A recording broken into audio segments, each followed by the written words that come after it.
the first affirmation that we did, or that you gave us, I think it was after the first session, about creating safety. I had that as a reminder on my phone, and I'd gone to my sister's house and I gave my phone to my niece who's 13. And I said, can you plug this in because my battery's nearly dead. And she comes out and she's like, oh, Auntie, I saw you have an affirmation on your phone. And she's like, I quite like that. And then she started talking about something else. And then my sister brought it up a few days later. And she said that my niece had done something similar with her phone. And she'd put up like a affirmation and a pop-up reminder. I was just like, oh my God, it's the ripple effect. Oh, it's so magical. And because it's coming from that place of like, you're doing this for you and you're not enforcing, you're not pushing it on anyone. You're like, this is for me. But in doing that for you, like people can feel that. They're like, this is really powerful. This is authentic. Like, I love you. I love what you're doing. I'm going to do it too. Yeah. It's And so for a special. 13-year-old, you know, I'm just like, oh, bless you, because you're going to have so many more skills than I ever did. You know? Yeah. And that's the other thing. We can't learn these tools and practices without doing them. It's not like when I tried to just read books and then preach from reading a book, it didn't work. No. I had to embody it and practice it and learn it and really live it to share it in the containers that I share now. When I wanted to teach before, I was trying to jump like 10 steps ahead, 100 steps ahead, and be like, I'm going to be this like teacher now. And it's like, no, you actually have to go through your own journey. You have to go through all of that stuff in order to get to that point. Yeah, and we're all teachers and students, like we're all learning from one another. And so when we start to actually go on our internal journey, we learn tools that we can share with other people that might be like on their breaking point where they could be going down some really dark paths. But you may find that when you do your internal work, you synchronistically cross paths and share something unintentionally that changes someone's life. Sometimes just a smile does that, like a genuine, authentic smile. And we take those things for granted. We're kind of like, oh, who am I? What can I possibly do for someone else? But we're all connected and we're all just like these incredibly powerful beings. There's so much to share. 100%.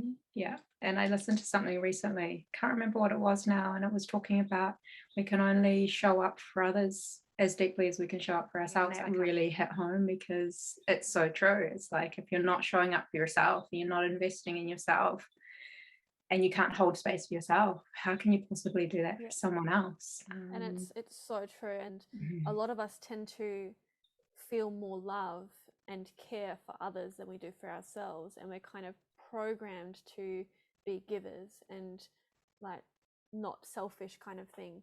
But you'll find like you may be able to love someone else and have a lack of love for yourself, but when you actually fully love yourselves, your love for others goes so much deeper.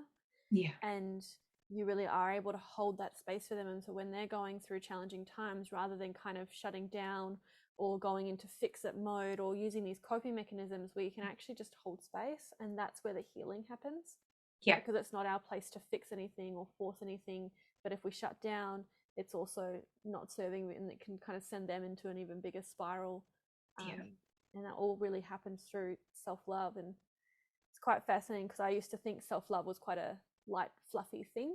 And it was like, oh, have a bath, go for a walk, read a book, do something you love, like go for a spa day, like do something kind of something good for yourself. And that is an element of self-love. But what I've noticed for me, the deepest or greatest act of self-love is doing this internal work and having that willingness and the courage to meet your parts that you don't accept, or they tend to get judged and pushed away. And like these parts of you, they're like, oh, I've got to get rid of this, or I need to fix this. And the greatest act of self-love is actually just embracing all of that, like this big mama bear, and just like, oh, just come on in here, like you're all beautiful and you're all welcome here. And that to me actually feels like this like depth of self-love. Like there's so much more depth to it, and I can even feel like tingles in my body, whereas like when I talk about, oh yeah, I love going and treating myself, and that's great, and it's definitely needed. Like I love going for massages and taking care of my physical body and all of that. But when we go to those depths of like, I'm here to see you and feel you and hear you, and you can't do anything wrong, like I'm just here to hold space for you, and work through that together, it's quite powerful. 100%. Yeah, I didn't realize ever the depth of I was so much on the surface, like do nice things for myself, go to a yoga class, all of these self-care things, but I didn't want to go deep. Deep was too scary. Yeah. But it's definitely given me so much more of a depth of connection and happiness with who I am, and accepting of those parts that have served me really well but I don't need anymore. But I'm not pushing them away, I'm not getting rid of them. They can just be there, they're there. you know Yeah, and that's what I really love about this work as well, because even what we were talking about on our final integration call, around how yoga can actually, like, or some of these other spiritual practices can be a way that we actually avoid and numb out, but because we're doing something that is perceived as self-care or spiritual, or whatever that we're kind of seeing it as, it's like, no, I'm doing the work. And I said that to myself for a very long time, and I also believe that is part of the work, like that's part of the journey. So it's not that it was wrong or it was like we weren't doing it right or anything like that, but it was now perceiving it of like, oh, I see what I was doing there, but also how that was playing a part so that I could get to where I'm at today. But yeah, when you go to those deeper levels, you're like, wow, this is really what it means to really love yourself. Even the story I shared around when those layers of self-hate were coming up for me, and I was like, wow, I thought that was done now. And there was those deeper layers of self-hate still. Then I was like, oh, I must be an imposter teaching self-love if I've still got self-hate in my being. And it was like, well, no, it's just that's coming up because of the amount of self-love that you have and the amount of capacity to hold space that you've got. You're able to meet those deeper layers that you weren't able to meet before. And so it's those kind of inner children or those wounds that are still at like kind of hiding, because they're really good at hiding. Yeah, you're really good at hiding. Yeah. And then when we actually learn to hold that space and go to those levels, it's like, oh, I'm safe to come out. And it's like when we talk about the inner children, when they don't want to come out of the bushes, and or they don't want to reveal themselves, and it's like, that's okay. We can just be here and let them know like we're not going anywhere, and they can come out when they're ready. And they're going to be loved whether they hide or whether they come out. But it's like, well, we see you, but you do what you need to do until you're ready.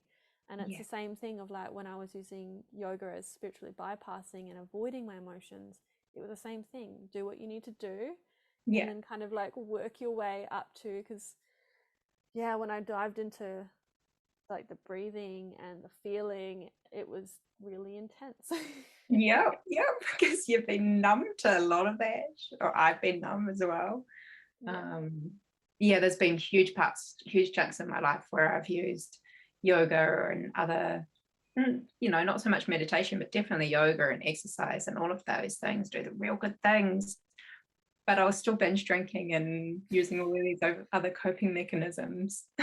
like to the extent it was so extreme. Like I lived in a place in Mexico for 2.5 years, and it was like turbo party town, and then spiritual yoga and surfing, and they were like constantly like going like this. It's just wow. It was kind of like quite a roller coaster.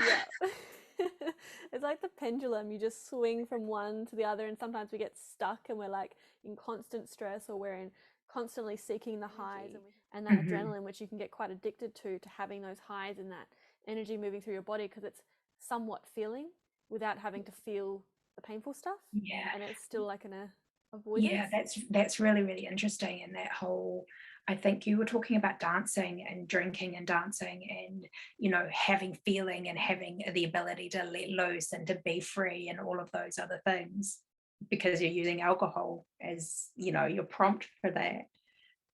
But the ability to actually feel in the rest of your life and experience joy and everything is just, it's not there.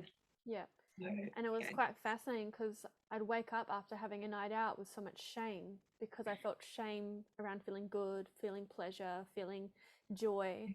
And so then I would beat myself up for days. Oh, I drank too much, or I acted out of character, or I did this, or I did that.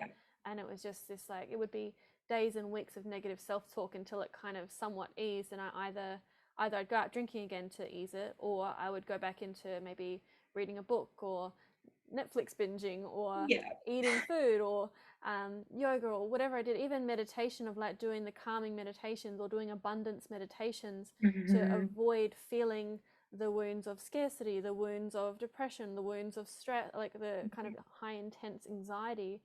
I was using all these things to try and keep all that stuff at bay rather than actually feeling it.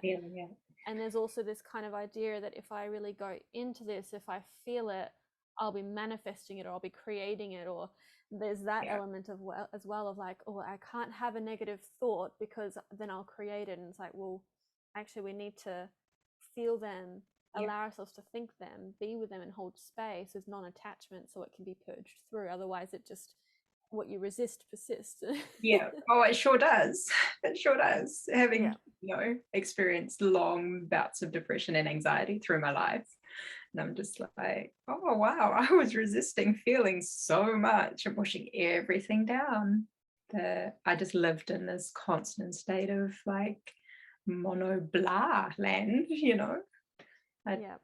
It's something, and it will continue to be a big work on, like, to actually feel the true breadth of emotions, all of the emotions.